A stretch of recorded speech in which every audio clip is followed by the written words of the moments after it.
Okay students, now we come to the practical demonstration and performance of this experiment. In this experiment, as you know that we are going to use the same audio generator that we used for RLC, series and acceptor circuit. This is a built-in RLC rejector circuit in which you can see the values which are printed on this board. The values are selected such that the current of this circuit is calculated in microamperes. So that is why we are not using milliammeter, rather we are using a microammeter in this circuit, and we will record current in microamperes. So here you can see that we have selected a suitable range of frequency by the frequency knob, which is a multiplier of the 10. So it means that if this value is set at 20 according to this red arrow, then that value is actually 20 into 10, 200 hertz. So at 200 hertz, this is going to be our first. This is going to be our first value. So for this value, we have we record our current to be around 200, or you can say that is 210 or 220 microamperes. So the current is 220 microampere. Now we change our value with a span of 10, with an interval of 10, and we come to 300 hertz. So for 300 hertz, the value of current is around 180 microampere. So it is 180 microampere.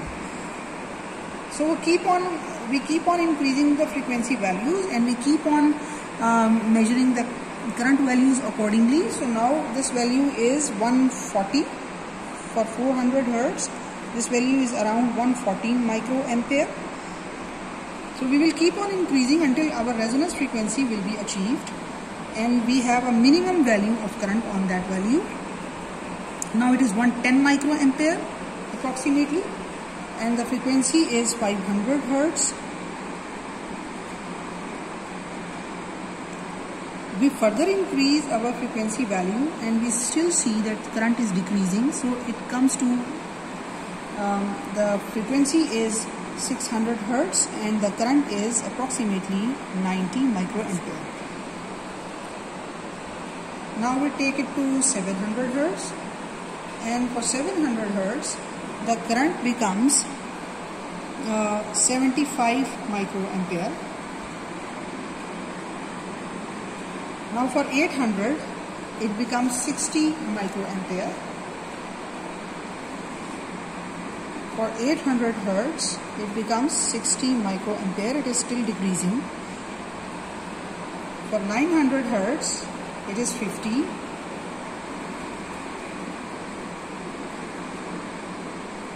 It is 50 microamperes. And similarly, we can have some further values.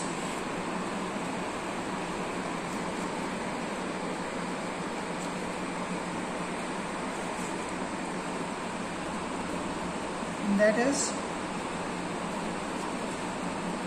for 1000 hertz. For 1000 hertz, the current is again 50 hertz, 50 microamperes. Now we switch on to the next range, and we again start measuring from the minimum value. And 1000 hertz we have already measured, so we will switch on to 2000 hertz this time. So 20 multiplied by 100, it becomes 2000, and as the frequency becomes 2000 hertz, the current decreases to 30 microampere. Alright, 3000 hertz.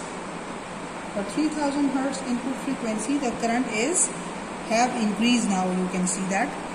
So it has become again around 80 microampere. And then for 4000 hertz, the current has further increased, and it has become approximately 110 microampere.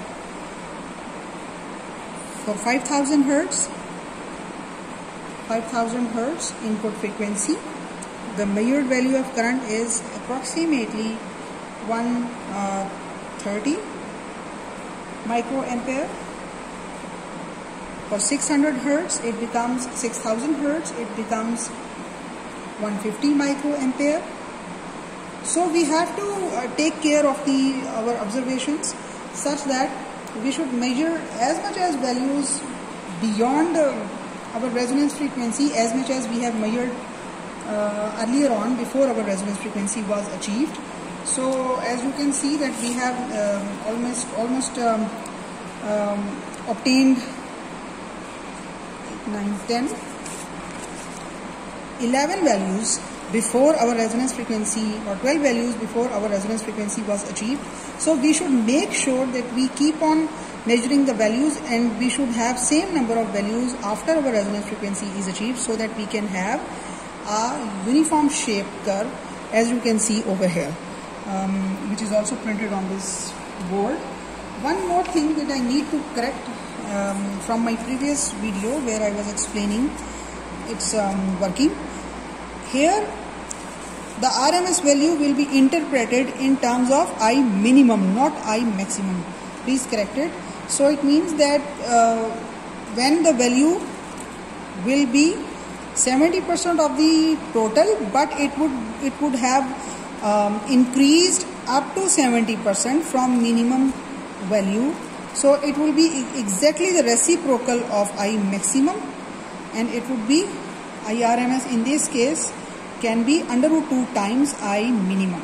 So this is the value which is also printed over here in this graph. You can clearly see for your understanding over here that how you can calculate F1 and F2 against I minimum into under root 2. That is the corresponding value across on y-axis of this graph. So now what you are going to do next is, your next step would be, once you have recorded all the values, you will be converting these frequency values into log of f, and then you will be plotting this curve, and afterwards you will be calculating the rest of the parameters which are given as an objective in this experiment.